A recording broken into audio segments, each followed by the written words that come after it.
এনেছিলেন। যেমন এই শীত চলে যে বসন্ত আসবে, কোকিল ডাকবে, কোকিল বসন্তের দূত, বসন্তকে আহ্বান করছেন। তেমনি গৌর আহ্বানের দূত ছিলেন সীতাপতি অদ্বৈত আচার্য, শান্তিপুরের বুড়ামালিয়া। তাই বলছে, দয়া করো সীতাপতি অদ্বৈত গোসাই, তব কৃপা বলে পাই চৈতন্য নিতাই। সরগোস্বামীর কথা, দয়া করো আহাস্বরূপ সনাতন রূপ রঘুনাথ। এই যে সরগোস্বামী মহাপ্রভু বৈষ্ণব ধর্মটা সরগোস্বামীর হাতে তুলে দিয়েছিলেন। রূপ সনাতন রঘুনাথ, শ্রীজীব গোস্বামী, গোপাল ভট্ট গোস্বামী, এদের হাতে বৈষ্ণব ধর্ম উঠিয়ে দিয়েছিল। তাহলে কেমন বৈষ্ণব ধর্মের যে প্রণালীটা, গৌরকে কিভাবে ভজন করতে হবে, সেটা এই রূপ সনাতন সরগোস্বামী সংবিধানে বৈষ্ণব জগৎ দাঁড়িয়ে আছে। তাই বলছে, আহাস্বরূপ সনাতন রূপ রঘুনাথ, শ্রীজীব হা প্রভু লোকনাথ। নরোত্তম ঠাকুরের গুরুদেব বলেন, দয়া করো শ্রী আচার্য প্রভু শ্রীনিবাস। আচার্য শ্রীনিবাস আচার্য, মহাপ্রভু চলে গিয়ে আবার আসেন তিনি। যেমন নিত্যানন্দ চলে গিয়ে নরোত্তম রূপে আসে, অদ্বৈত চলে গিয়ে শ্যামানন্দ রূপে আসে, গদাধর চলে গিয়ে রামচন্দ্র কবিরাজ রূপে আসে, আর শ্রীবাস পণ্ডিত চলে গিয়ে রসিকানন্দ রূপে আসে। পঞ্চতত্ত্ব আবার এসেছিল। তাই এই শ্রীনিবাস আচার্য হলেন মহাপ্রভুর দ্বিতীয় কলেবর, মহাপ্রভুর আবেশ অবতারিণী। শ্রীনিবাস আচার্য, এটা আমাদের কাটোয়ায় শ্রীখণ্ডে শ্রীনিবাস আচার্য ঠাকুরের, তো মহাপ্রভুর মতো দেখতেছিলেন উনি। তাই বলছেন, দয়া করো শ্রী আচার্য। এই শ্রীনিবাস প্রভু নরোত্তম ঠাকুরের ভজন গুরু। নরোত্তম ঠাকুরের গুরুদেব লোকনাথ গোস্বামী, তার ভজন শিক্ষার গুরু হলেন শ্রীনিবাস আচার্য। দয়া করো শ্রী আচার্য প্রভু শ্রীনিবাস, ওই শ্রীনিবাস, শ্রীবাস শ্রীনিবাস দুটো আলাদা। মহাপ্রভু চলে গিয়ে এই শ্রীনিবাস রূপে আসেন।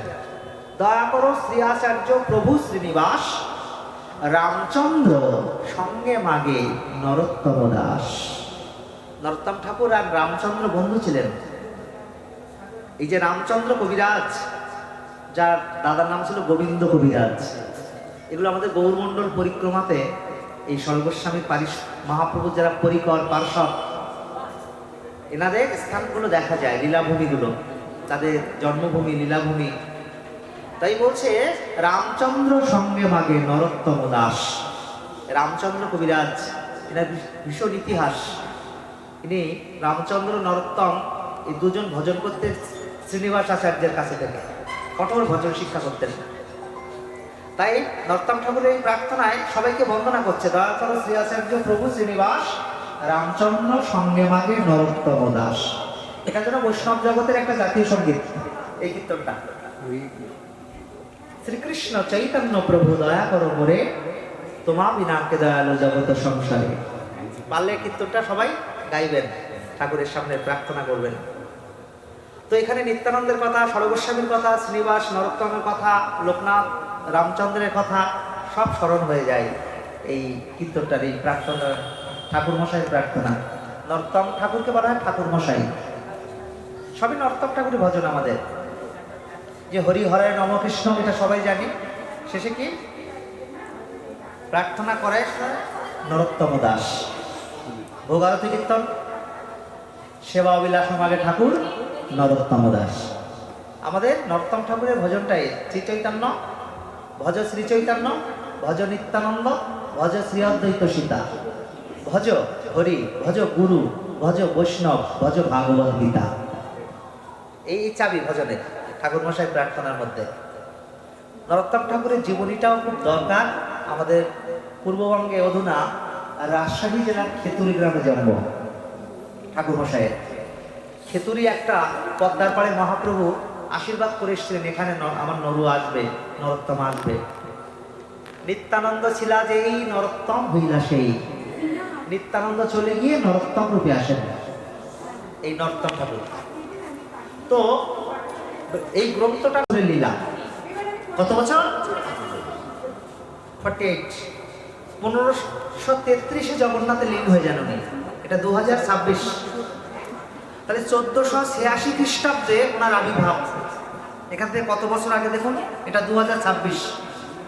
1486 খ্রিস্টাব্দে নবদ্বীপের মায়াপুরের নিম্ববৃক্ষের তলে নিমাই জন্মিলেন সচিমাতার কোলে। বলো শ্রীকৃষ্ণ চৈতন্য ভগবান কি। নবদ্বীপ হেনগ্রাম ত্রিভুবনে নাই, জহি অবতীর্ণা হইলা চৈতন্য গোসাই। যেখানে কোথায় এসছেন? সে নিম গাছ তলায় জন্ম হয়েছিল, তাই নাম নিমাই। 1486 থেকে 1533, এই 48 বছর। তো মাঝখানে অর্ধেক করলে হয় 24। পরবর্তী লীলা সেটা উড়িষ্যায়। তখন তার নাম গৌরাঙ্গ ছিল না, দীক্ষার নাম ছিল, সন্ন্যাস নাম ছিল শ্রীকৃষ্ণ চৈতন্য। তো ওখানে বিদ্যা শিক্ষা করার জন্য, জ্ঞান চর্চা করার জন্য, শাস্ত্র অধ্যয়ন করার জন্য জগন্নাথ মিশ্র এই নবদ্বীপে মহাপ্রভুর জন্মের আগে তিনি এখানে বসতি স্থাপন করেন নবদ্বীপে। নবদ্বীপ কেন? নবদ্বীপ 9টা দ্বীপ আছে, এই তো সামনে পরিক্রমা। 9টা দ্বীপের নাম কি কি? নবমনে 9, নবমনে নতুন, নবমনে নতুন, নবমনে 9। প্রথম দ্বীপের নাম অন্তদ্বীপ, সেখানে এক রাত মাথা দিয়ে থাকতে হয়। ধামে, ধাম মানে এই লোকনাথ ব্রহ্মচারী নয়, তাই বলছে দয়া করো আহা স্বরূপ সনাতন রঘুর গুণা ভট্টযুগ শ্রীজীব হা প্রভু লোকনাথ। অভিমানের বোঝাটা মাথা থেকে চলে যায়। তা ধামে শুয়ে থাকলেও সেখানে দণ্ডবাদ প্রণামে ফল হয়ে যায়। দ্বিতীয় দ্বীপ রুদ্রদ্বীপ, রুদ্র মানে শিবজি ওখানে এসেছিলেন, সেখানে এক রাত মাথা দিয়ে কাটাতে হয় নবদ্বীপ পরিক্রমাকালে। প্রেম ভক্তি এমনি জাগরিত হয়ে যাবে। তৃতীয় দ্বীপ সীমন্ত দ্বীপ, সীমন্ত মানে সিথি, দন্তস্ব দীর্ঘি, সীমন্ত মানে সিথি, মায়েরা সিঁদুর পরে। আর সীমান্ত, তাই কি বলছেন না, ওই সীমন্ত পার্বতী সিথিতে মহাদেবজি সিঁদুর পরালেন। ওই দ্বীপে এক রাত মাথা দিয়ে থাকতে হবে ভূমিতে। নবদ্বীপ পরিক্রমা। গোত্রম দেব, ইন্দ্র যে গরু ওখানে যে 7 দিন 7 রাত বৃষ্টি দিয়েছিলেন, সুরভি মাতা সমস্ত নবলক্ষ গাভীর কাছে অপরাধ, এখানে সে ক্ষমা চেয়েছিলেন ইন্দ্র। পোলদ্বীপ, ঋতুদ্বীপ, মদদ্রম দ্বীপ, জম্বুদ্বীপ, যে গঙ্গার নাম জাহ্নবী, ভগীরথ এনেছিল তাই ভাগীরথী, জম্বুমণি হাঁটু থেকে চিরে দিলেন যে জায়গাটা, তাই গঙ্গার নাম হলো জাহ্নবী। এই হাঁটুকে বলা হয় জানু। জম্বুমণি হাঁটু চিরে দিলেন, জলটা ছলাপ ছলাপ করে, মুখ থেকে বের করলে এটা উচ্ছিষ্ট হয়ে যাবে, দেবতার পূজা লাগবে না, তাই হাঁটু চিরে বের করে দিলেন। যে স্থানটা, সে স্থানটার নাম জম্বুদ্বীপ, ওখানে থাকতে হবে এক রাত। এই নবদ্বীপের পরিক্রমা, গৌরমণ্ডল ভূমি। তো এইভাবে 9টা দ্বীপ, আবার নব মানে নতুন, আসল যে জন্মস্থান গঙ্গার তলায়। এইভাবে বাক সৃষ্টি হয়েছে 9টা দ্বীপ। ওটা সপ্তদ্বীপ, এটা আদি সপ্তগ্রাম। নৈহাটি কাঁচরাপাড়া ব্যান্ডেল যেটা, ওর আগে আদি সপ্তগ্রাম, ওখানে জাহাজ যেত, রঘুনাথ দাসের বাড়ি। এই সপ্তদ্বীপ আর ওটা নবদ্বীপ। এর মাঝখানে ভগীরথ গঙ্গাকে আনতে গিয়ে এক রাত বিশ্রাম নিয়েছিল। জায়গাটা ত্রিবেণী, মগরা। এই ত্রিবেণীটা কিন্তু ওই ত্রিবেণী, গঙ্গা যমুনা সরস্বতী। তাহলে নবদ্বীপ আর সপ্তদ্বীপ, এখানে খুব ঐতিহাসিক স্থান ভারতবর্ষের। তো এই এখানেই নবদ্বীপ বলছে হেনগ্রাম ত্রিভুবনে নাই জহি অবতীর্ণা হইলা চৈতন্য গোসাই। তো এখানেই মহাপ্রভুর আবির্ভাব হয়েছিলেন। উনি প্রত্যেক দিন এই খোল করতাল দিয়ে সংকীর্তন, কলিজীবের উদ্ধারের জন্য এক এক দ্বীপে, আবার বাড়িতে সচিমাতার অঙ্গনে ফিরে আসতেন, আরেকদিন আরেক দ্বীপে যেতেন। ঠিক এইভাবে নবদ্বীপ পরিক্রমা করতেন। নবদ্বীপটা পূর্বপৃষ্ঠের মতো, নীলাচলটা শঙ্খ আকৃতি, বৃন্দাবনটা পদ্মফুল আকৃতি। নবদ্বীপ 16 ক্রোশ, নীলাচল 5 ক্রোশ, বৃন্দাবন 84 ক্রোশ। 1 ক্রোশ সমান 2 মাইল। দেখেছেন তো? গৌর সংকীর্তনে পিতা নগর ভ্রমণ করি, গৌর এলো ঘরে, গৌর এলো ঘরে, মাতর নিতাই এলো ঘরে, ধেয়ে গিয়ে সচিমাতা গৌর কোলে করে, কত শত চুম্বন দিল বদন কমলে, ক্ষীরসর হ্যাঁ ননি দিল বদন কমলে। দেখেছেন? গায়ে যে ধুলা লেগেছে, ঝাড়িল নেতের অঞ্চলে। তাই গৌরহরি এই খোল করতাল সংকীর্তন নিয়ে নবদ্বীপে সংকীর্তন করছে। নবদ্বীপের দ্বীপে দ্বীপে, নবদ্বীপের দ্বীপে দ্বীপে, নবদ্বীপের দ্বীপে দ্বীপে নবদ্বীপের দ্বীপে দ্বীপে গৌর দয়া করো বলে কাঁদিয়া বেড়ায়। আরে গৌর দয়া করো বলে কাঁদিয়া বেড়াই। নিতাই দয়া করো বলে কাঁদিয়া বেড়ায়। আমার নিতাই দয়া করো বলে কাঁদিয়া বেড়াই। হরি বল হরি বল ভাই। আর হরি বল হরি বল হরি বল ভাই। হরি বল হরি বল হরি বল ভাই। হরি বল হরি বল হরি বল ভাই। হরি নামে উত্তরিল জগায়ার মাধা। আর হরি নামে উদ্ধারিল জগায়ের বাধা। হরি নামে উদ্ধারিল জগায়ার মাধা। আর হরি নামে উদ্ধারিল জগায়ের বাধা। হরি বল ভাই, হরি বল হরি বল হরি বল ভাই। সুরধ্বনির তীরে নীরে ধনির তীরে নীরে সুরধ্বনির তীরে নীরে ধনির তীরে নীরে গৌর দয়া করো বলে কাঁদিয়া বেড়ায়। আর গৌর দয়া করো বলে কাঁদিয়া বেড়ায়। আর নিতাই দয়া করো বলে কাঁদিয়া বেড়ায়। আর নিতাই দয়া করো বলে কাঁদিয়া বেড়ায়। হরি বল হরি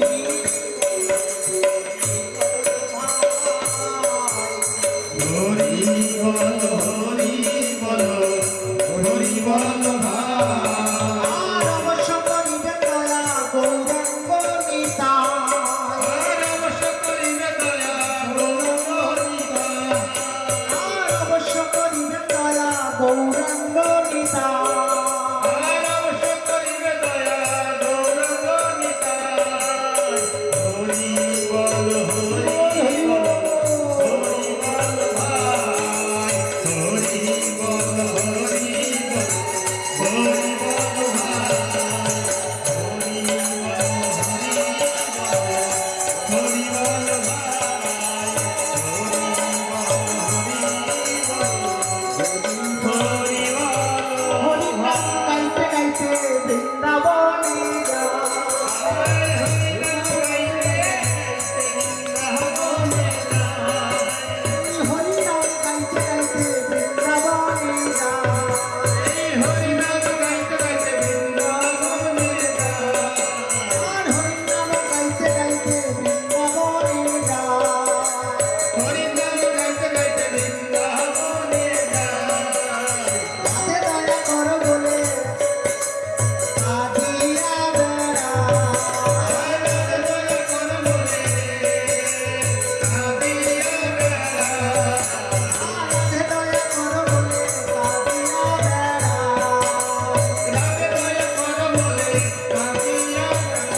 কীর্তনটা এটা কিন্তু বসন্ত রাগ। এই যে সুরটা এটা কিন্তু যখন বসন্তকাল আসবে এই বসন্ত রাগে এই নবদ্বীপে পরিক্রমাটা হয়ে থাকে। নগর ভ্রমণ করি গৌর এলো ঘরে, গৌর এলো ঘরে মাতো নিতাই এলো ঘরে। তাহলে আমরা নবদ্বীপে, দেহটা এখানে থাক, আমরা একটু নবদ্বীপে চলে যাই। নবদ্বীপ হেনগ্রাম ত্রিভুবনে নাই, জহি অবতীর্ণা হইলা চৈতন্য গোসাই। চৈতন্য ভাগবতে বৃন্দাবন দাস ঠাকুর বলছেন নবদ্বীপ হেনগ্রাম ত্রিভুবনে নাই। নবদ্বীপ কি বলে? অভিন্ন ব্রজমণ্ডল। অভিন্ন ব্রজমণ্ডল বলতে বৃন্দাবন আর নবদ্বীপ গুপ্ত বৃন্দাবন। কৃষ্ণই কৃষ্ণ চৈতন্য, আলাদা কেমন হয়তো? রাধা কৃষ্ণ দুজন মিলে গৌর হয়েছেন, রাধা কৃষ্ণের প্রকাশ। তো বৃন্দাবনে বাঁশির টান আর কলিতে হরির নামের গান। বৃন্দাবনে রাস হয়েছিল আর নবদ্বীপের শ্রীবাস অঙ্গনে মহাপ্রভু সংকীর্তনের পিতা সংকীর্তনের রাস করছেন, এখানে হরি নামের রাস। তো নবদ্বীপ বৃন্দাবন কিন্তু ভজনের দুটো ঘর। আগে আমাদের নবদ্বীপ, তারপরে বৃন্দাবন। কি করছি? প্রথমে নবদ্বীপ লীলায় ভজনের দুটো ধারা। যারা ভজন সাধনে আমরা দীক্ষা নিয়েছি বিষ্ণু মন্ত্রে, তাদের কিন্তু নবদ্বীপের ভজনটা মহাপ্রভু আগে, তারপরে বৃন্দাবনে পরে। নবদ্বীপের গঙ্গায় জয় নিতাই বলে ডুব দেব। বৃন্দাবনে আছে যমুনা আর নবদ্বীপে আছে গঙ্গা। তিনটি নদী আছে। নবদ্বীপ তো 9টা দ্বীপ, বাঁকে 9খানা দ্বীপ তৈরি হয়েছে, তাই বলে 3টি নদীর দ্বীপ আছে। দেখবেন এই জল ওই জলে মেশে না। ওপারটা মায়াপুর, এপারটা নবদ্বীপ, আর পূর্ব পারে স্বরূপগঞ্জ। স্বরূপের দেশে যেতে হবে সবাইকে। নিতাই ভজ, তোমরা নিতাই ভজ, নিতাই ভজ, নিতাই ভজলে গৌর পাবে। তোমরা নিতাই ভজ, নিতাই ভজ, নিতাই ভজলে গৌর পাবে। নিতাই ভজ, নিতাই ভজ, নিতাই ভজলে গৌর পাবে। নিতাই ভজলে গৌর পাবে। নিতাই ভজ, নিতাই ভজ,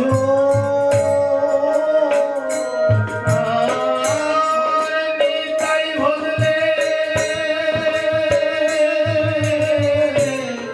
গৌর পাবে। নিতাই ভজ, নিতাই ভজ,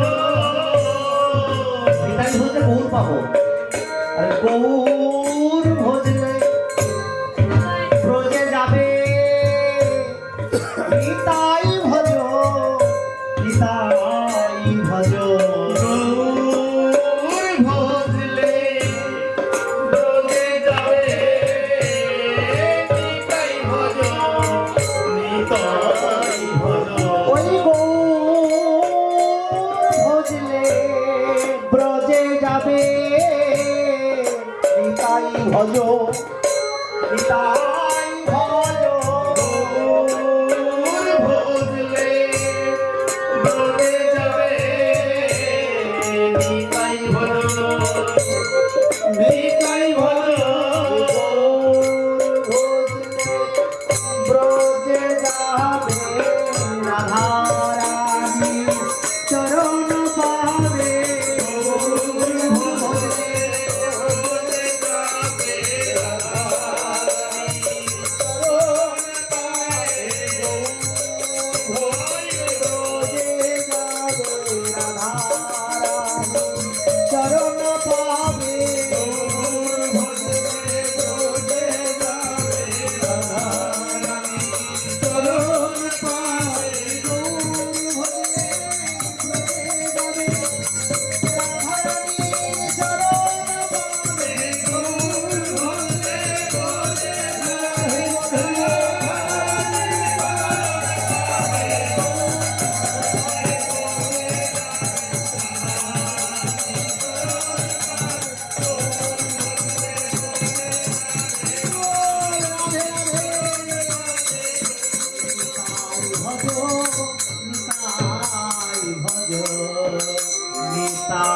ভজ নিতাই ভজ নিতাই বুঝলে গৌর পাবে।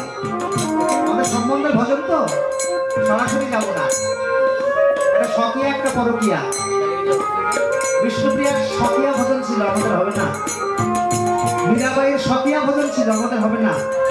সর্বস্বামীর হাতে মহাপ্রভু বৈষ্ণব ধর্ম তুলে দিয়েছেন।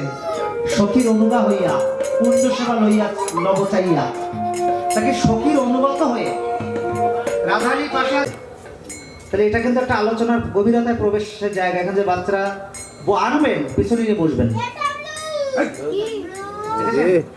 ভাগবতী পরিবেশে এই সমস্ত কিন্তু অ্যালাউ হবে না, কোথাও না। ভালো ভালো বক্তা এলে এগুলো অ্যালাউ করবে না, তারা উঠে চলে যাবে, ছেড়ে চলে যাবে। কারণ সেখানে রসের গভীরে প্রবেশ করা যায় না। সেখানে আস্বাদন করে কি লাভ, তাই না? আজকে এত টাকা দিয়ে সাজিয়েছেন খরচ করে, পাটটা যদি নষ্ট হয়ে যায়, পরিবেশ যদি নষ্ট হয়ে যায়, তাই না? নিতাই ভজলে গৌর পাবে, গৌর ভজলে ব্রজে যাবে। নিতাই ভজলে গৌর পাবে, গৌর ভজলে ব্রজে যাবে। নিতাই ভজলে গৌর পাবে, গৌর ভজলে ব্রজে যাবে। নিতাই ভজলে গৌর পাবে, গৌর ভজলে ব্রজে যাবে।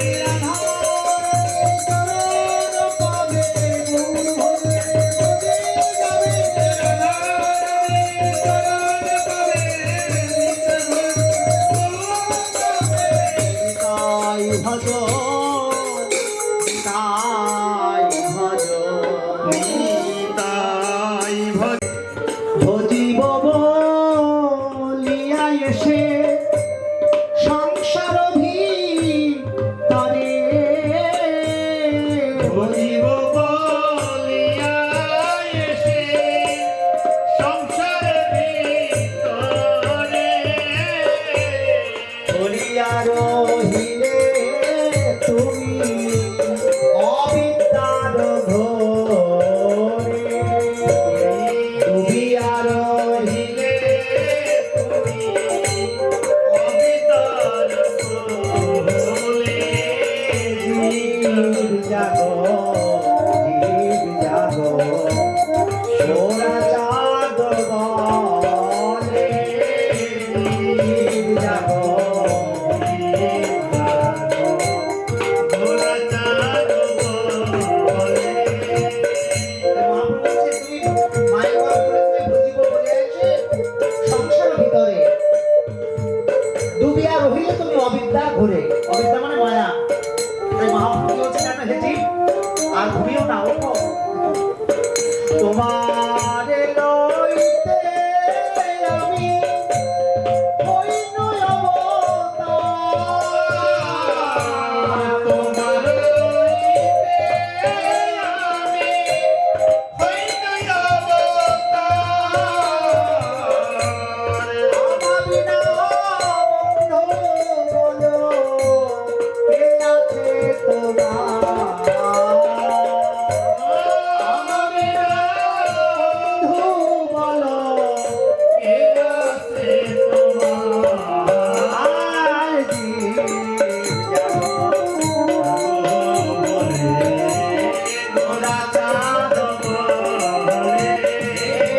জীব জাগো, জীব জাগো। ঘোড়া চাঁদ বলে। এনেছি ঔষধি মায়া নাশিবার লাগি।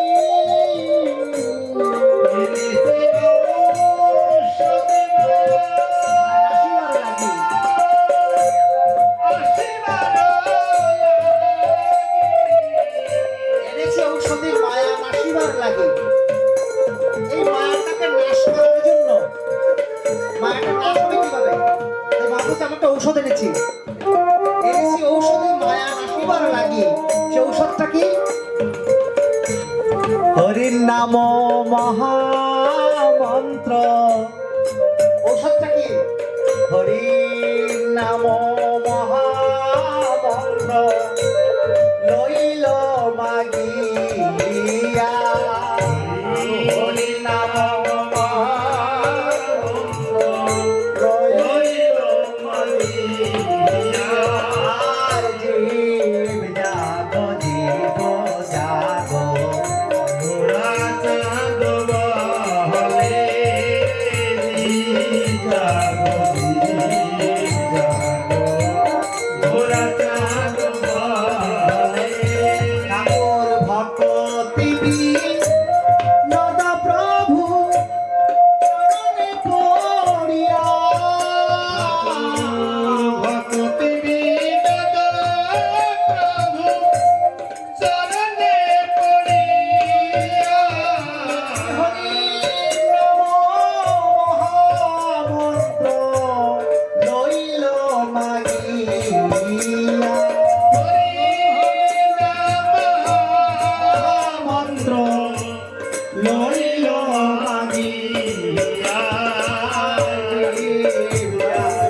জয়।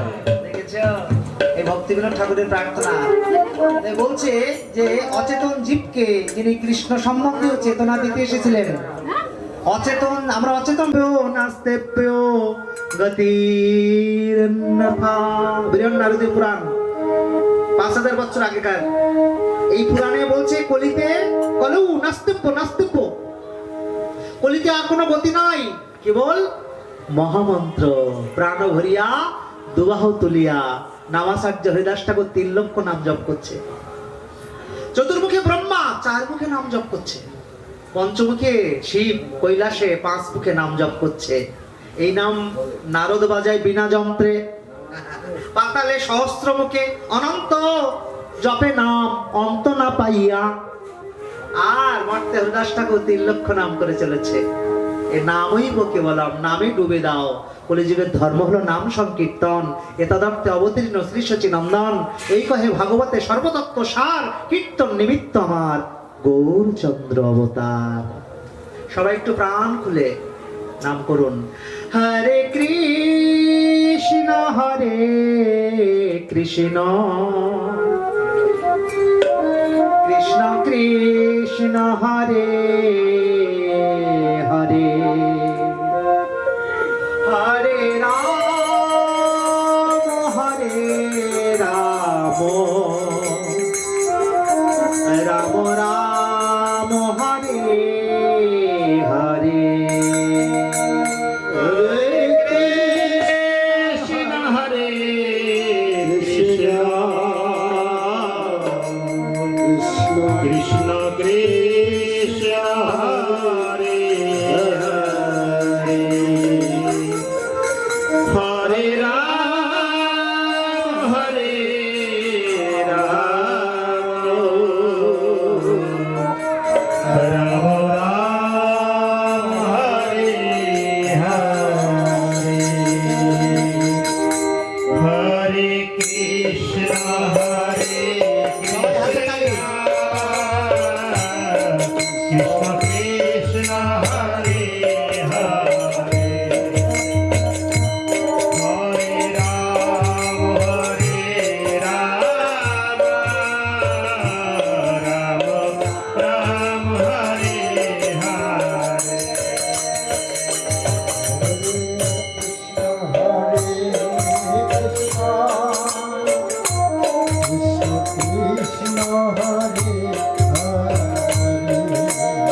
মহাপ্রভু কি প্রচার করা লাগে না।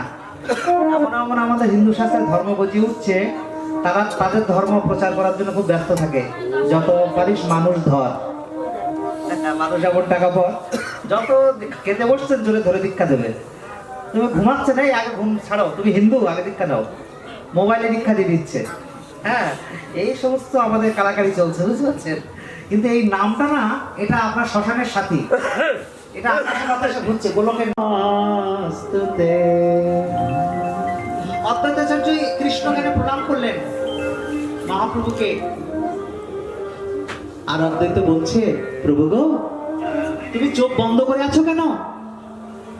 তুমি জন্মের পরে কাঁদছো না? তোমার মা হয়তো যাচ্ছে তুমি মৃত সন্তান। তোমার মা কি যাচ্ছে? তুমি মৃত। জন্মের পরে কাঁদতে হয়, মা বলে ডাকতে হয়, আর তুমি হাত মুষ্টি করে দাঁত মুষ্টি করে। তখন মহাপ্রভু বলছে, দেখো অদ্বৈত, যে আমায় কেঁদে কেঁদে সেদে সেদে এনেছে,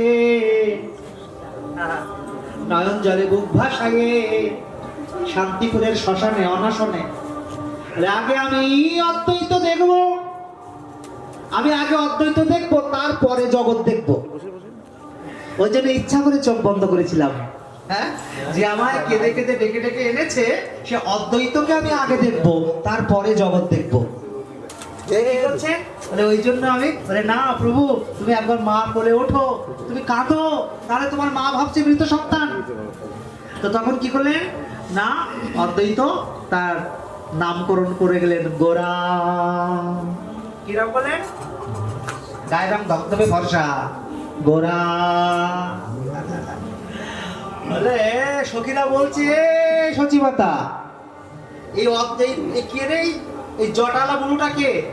হ্যাঁ, বলে আমার গুরুদেব। বলে তোর গুরুদেব না, বলে একটা ওঝা। বলে কেন?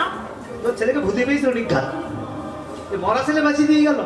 হ্যাঁ, বলে ওই অদ্বৈত টুকটাক ফুকপাক করে ওই ভূতগুলো ঝাড়িয়ে ওই নিম গাছের ওপর দিয়ে পাঠিয়ে দিয়েছে, তোর ছেলে বেঁচে উঠেছে রে। হ্যাঁ, নাম দিয়ে গেছে গোরা। সচিমাতা কোলে তুলে বলছে, এমন চাঁদের মতো মুখ আমার সোনা, হ্যাঁ, নাম থাকবে না গোরা চাঁদ। সচিমাতা কি নাম দিলেন? গোরা চাঁদ। আর মহাপ্রভুকে ঘিরে তার হাতের রেখা দেখলেন সচিমাতার পিতা নীলম্বর চক্রবর্তী। তাকে দেখে জগৎ উদ্ধার করবে মহাপুরুষ হবে, নাম রাখো বিশ্বম্ভর। সচিমাতার পিতা নীলম্বর চক্রবর্তী মহাপ্রভু কি নামকরণ করে গেলেন? বিশ্বম্ভর, বিশ্বম্ভর দ্বিজবর যুগ ধর্ম পালৌ বন্দে জগৎ প্রিয় করৌ করুণায় অবতার। করুণার অবতার এসছে এবার। এক একজন নাম করছে। শচীর দুলাল, জগন্নাথ মিশ্রের নন্দন, নদিয়া ইন্দু, নদিয়া বিহারী, বিষ্ণুপ্রিয়ার প্রাণনাথ। আমার গৌরের কত নাম দেখো। এসেছে ব্রজের বাঁকা কালো শাখা, দেখবি আয় তোদের এই নদিয়ায়। এসেছে ব্রজের বাঁকা কালো শাখা, দেখবি আয় তোদের এই নদিয়ায়। এসেছে ব্রজের বাঁকা কালো শাখা, দেখবি আয় তোদের এই নদিয়ায়। এসেছে ব্রজের বাঁকা কালো শাখা, দেখবি আয় তোদের এই নদিয়া। নদিয়া, নদিয়া কোনোদিন দেওয়া হয় নাই। নদিয়া, নদিয়া কোনোদিন দেওয়া হয় নাই, তাই দিতে এসেছে। এসেছে ব্রজের বাঁকা কালো শাখা, দেখবি আয় তোদের এই নদিয়ায়। এসেছে ব্রজের বাঁকা কালো শাখা, দেখবি আয় তোদের এই নদিয়ায়। মতো মুখ, নখগুলো ডালিম ফলের মতো, চোখগুলো পদ্মের পাপড়ি। সবাই চলছে, চল চল সচিমাতার ঘর। সচিকে পিসিমা বলতো, সচি পিসির ঘরে সুন্দর একটা সন্তান হচ্ছে। তার রং ফিরেছে, ঢং ফিরেছে, কালো এখনো চেনা দায়। তার রং ফিরেছে, ঢং ফিরেছে, কালো এখন চেনা দায়।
চরণে বাঁকা।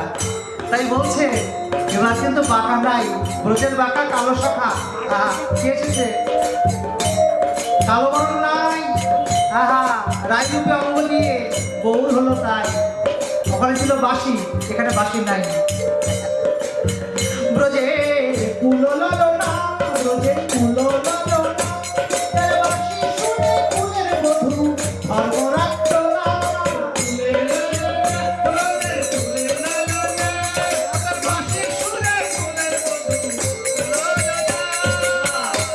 যখন বাঁশি বাজাতো না, এই সঙ্গীত সেরা আপনার ছেলেমেয়েরা শেখে 50 ইয়ার 7 ইয়ার। যদি প্রশ্ন করে সঙ্গীত কোত্থেকে সৃষ্টি? নারদের বিনা না, শিবের ডমরু না। সঙ্গীত কোত্থেকে এসছে? 636 রাগিনী কৃষ্ণের বাঁশি রাসে। কৃষ্ণ যখন এই বংশীর ধ্বনি বাজাতো তখন কৈলাস শিবের ধ্যান ভেঙে যেত। স্তন দিচ্ছে, ব্রজগোপী সন্তানকে ফেলে রেখে বংশী বটের তলায় ঝুঁকছে। স্বামীকে অন্নব্যঞ্জন দিচ্ছে, কৃষ্ণ বাঁশি বাজিয়েছে, সব ফেলে রেখে কৃষ্ণের কাছে ছুটছে। সে বাঁশির কি মুখছো না? আহা, আর অর্ধেক অঙ্গ বসানো করেছে, অর্ধেক বসানো করা হয় নাই। প্রাণবধূ তাকে ডেকেছে, যেতে হবে সব ছেড়ে। চোখের কাজল পায়ে, পায়ের আলতা চোখে, দিক বিধি খাইয়ে গোবিন্দ চলেছে। লজ্জা ধর্ম ছিল না তাদের। ব্রজের কুলো লালনা, ব্রজের কুলো লালনা, তার বাঁশি শুনে কুলের বধূ ধর্ম রাখত না। ব্রজের কুলো